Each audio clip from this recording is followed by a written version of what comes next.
Welcome to the ZebraZapps editor, creating and manipulating text tutorial. We will be covering the text object in this tutorial.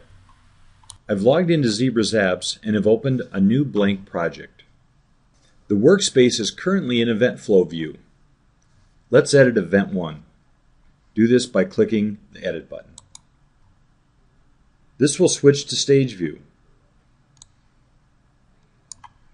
Now select the text tool.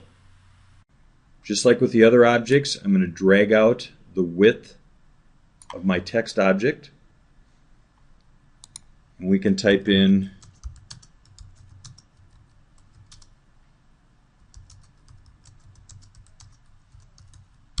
here is some text to add to the stage. And I'm going to just click away now, and that deselects our text. I can grab it and move it. There's two different selection modes text has. One is that the object is selected, but we are not able to edit the text. Now, when the text is selected, you can see over in the inspector that we have a full complement of properties we could change. These are global properties for this text object. So let's go over here and look at some of these. We can change the font style. We can change the font size. We can either type in a number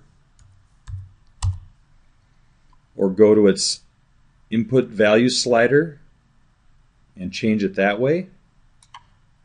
We can decide if we want it to be bold or not, so we would change its value to true.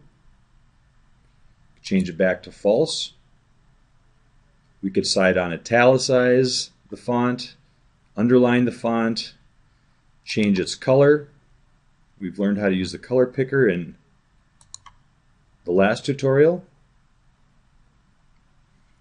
We can also go down and change things like the alignment. So here we can do horizontal alignment. We can pick the middle chip and that will do a center alignment, or we could also do vertical alignment. If we desire, we can change the color of its background, color of its line, or we can set its fill color to be totally transparent, which means when it sits on other objects, it'll have a transparent background, and we can remove the line weight. We can also add shadows. So if we want a shadow length, again, we go to its property and we can use its value slider to create the length of the shadow that we want and see the effect, or set it back to 0. Now, how would we change just pieces of the text within this text object? So again, we're going to select the object, we're going to double click on it, and that will move us into text edit mode. So now you can see the insertion bar. If I want to, I can select a piece of text, and you're going to notice the inspector now has a limited amount of properties. So all it's doing is showing properties that we can change for this selected text. So here, if I wanted to change the color to black, maybe I want to change the font size to 50. I could bold it, and it's only going to change for that piece of text that I've selected. I could take the rest of it and underline it.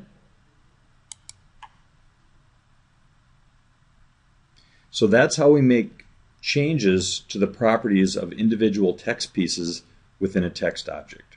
This concludes the tutorial on creating and manipulating text.